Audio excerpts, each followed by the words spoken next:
Never in my life have I needed something so much and never known until I received it.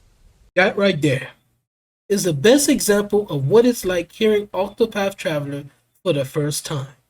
But what about the stories? How do they hold up? Let's rank them and find out.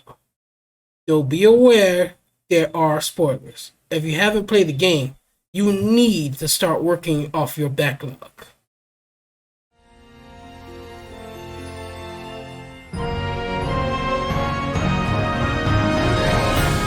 Starting with Alphen Grigas, the apothecary.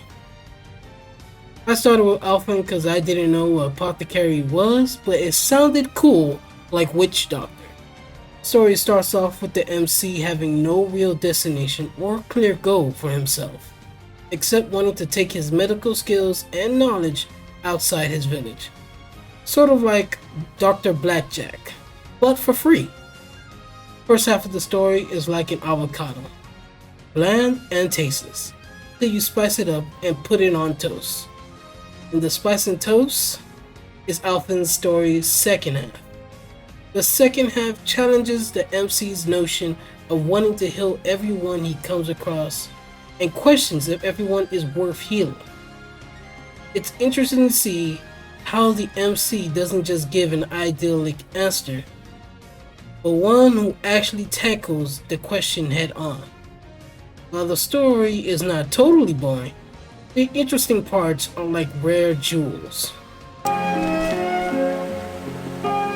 Before you act, ask yourself what it truly means to save a man's life. Speaking of rare jewels, enter Therion, the thief. Funny enough, Therion's VA sounds very close to English dub Sasuke. Next time, I'll have a tale of my own to tell. And I don't particularly like anything. And guess what? His story's also like Sasuke. Man, if the double cross was by his brother, I swear. But anyway, Therion's story is an oldie but a goodie, the type of story that leaves you perfectly satisfied with no unresolved plot points. Therion is a career criminal, one who basically got Italian job and left him with a deep scar in his heart, but then gets a chance to fight his demon when he gets folded by an old man butler and forced into stealing for him and his madam. And during one of his escapades, he finally meets with his old friend, who reveals he was an undercover hater the whole time. Those eyes. I hate those eyes. What happened to those minces I saw in Wellspring? They were broken, hopeless, defeated. While the ending was unexpected, it was understandable. This, and this, and this! All of it! It's all mine!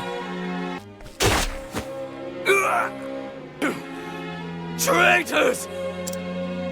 Traitors? That requires loyalty first. We're only here for your money.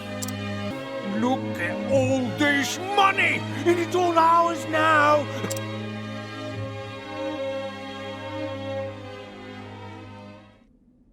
Someone help me.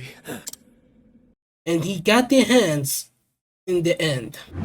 But hands down, Ulrich Heisenberg, the sellsword, is not one to be messed with. Help! He's but one, yet fights like a score! And as expected of the swordsman character, the story doesn't mess around either. A story of a swordsman who's betrayed by his brother in arms, loses his kingdom that he swore to protect, failed to protect his king, and wonders what he should swing his sword for revenge or for glory. How many years has it been since Hornburg fell? My liege lost, my land in ruin. I wandered aimlessly. This is a story of brotherhood, revenge, and one's own goal. One of the best to get your blood pumping, though there is a weird and forced transition in the final act. Like the author finally remembering a plot point at the last minute and cramming it in to continue the story. It was like, oh, we still have one more chapter. But the final chapter still delivered. No, wait! A sword to protect the weak. Look at this point, fool. It was made for killing, and you are a killer as much as I. I spit on your cause, your justice. I will not die by your sorry blade. No, I shall go out on my own terms. Rot in hell, false knight.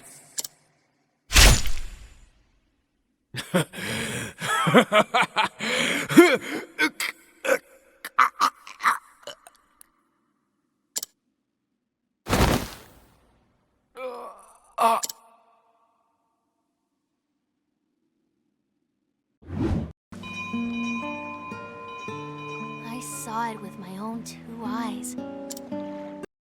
Can you deliver an empty box?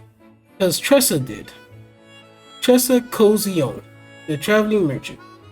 A story, compared to the other 7, just feels like you're watching Dora the Explorer after you just finished watching Berserk. There's too much of a contrast in tone compared to the other 7. Doesn't mean it's bad, it just can't compete. But I was willing to let it slide till I got to the end. The ending is the most tired trope, with the icing on the cake being the character actually referencing it. A story of a young girl who, born from a family of merchants, travels as a merchant in search of treasure that she can call hers. Something most precious that money can't buy. Until I finally found it. What's truly precious to me is this journey. You could speedrun through most of the chapter and you wouldn't miss a thing. And that final chapter, I just can't vibe with it. I don't know if I can say she has the most boring story out of the 8. Come in. But Ophelia is definitely runner-up. Ophelia Clement, the cleric. Ophelia is a cleric of the Church of Flames Grace, where they worship a majestic blue flame. O great Elfric, bringer of the flame. I went into this story thinking I knew all the answers, even while skipping dialogues and not paying attention after the first chapter. I thought the story was either going to be a church scandal, losing faith in religion, or corruption. But color me surprised when it didn't take the easy way and actually turned out to be a very heartwarming story of family, love, loss, and grief. And in the last 2 chapters, it all comes together. But before reaching that point, the story is a bore. It's like watching paint dry, especially if you're actually paying attention to the story. For me, it was a struggle, and 2 of the chapters felt like filler. And if you're not paying attention, new plot line popping up in the final chapter might feel like it came out of nowhere.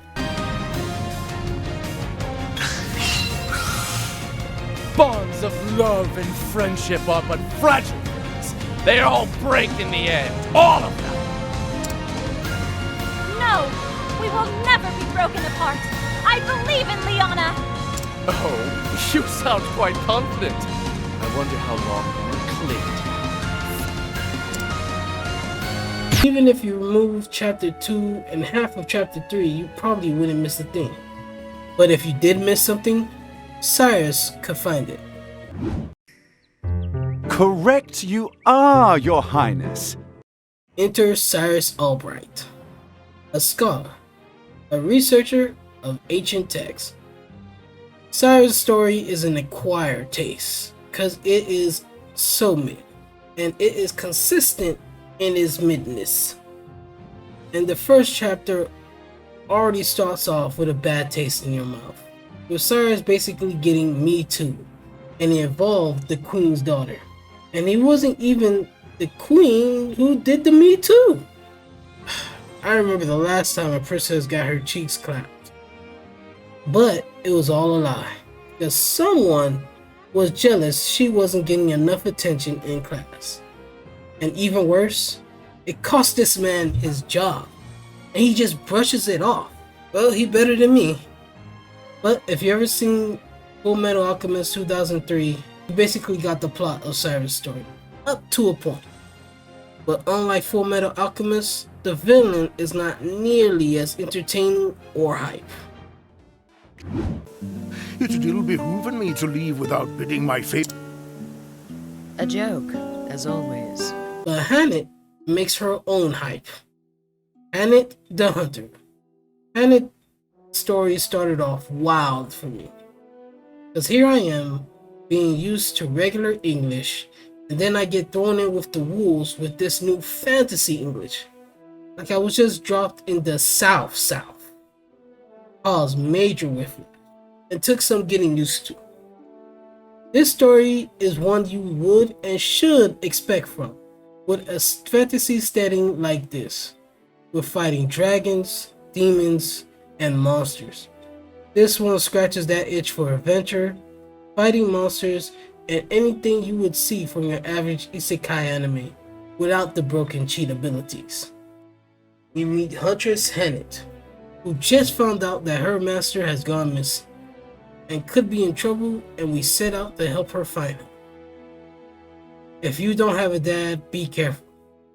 This story might make you feel some emotions, and that final chapter will make the dam break. Hannet, thank thee. Thou'st done me proud. Blushing, art we? Perhaps thou'st not grown that much after all. Some people are lucky to have a father or a father figure in their lives. Other people, not so lucky. Who do you think you're speaking to, whore? All these years, the jeers, the beatings, the dishonor, I endured it all for this day, the day that man. I need your stage no longer. I dance for myself now. One of those other people is Primrose Azorheart, the dancer. A story from the jump, you can tell it's gonna be good, even while having to hold back on a few details. Master, go pleasure yourself. The kids don't know, but we do. Every chapter is just a bigger investment into the story. Actually gave me goosebumps a few times. You might want to check your pulse if you didn't feel anything from this story. We drop in on Primrose, who is working as a dancer, who was once a noble, but now a fallen noble after the death of her father, and she vows to avenge her father's murder. Personally, it's the best story from Octopath Traveler. Would objectively be the best if it wasn't for one thing about the villain. Oh, the tragedy! It moves me to the depths of my soul!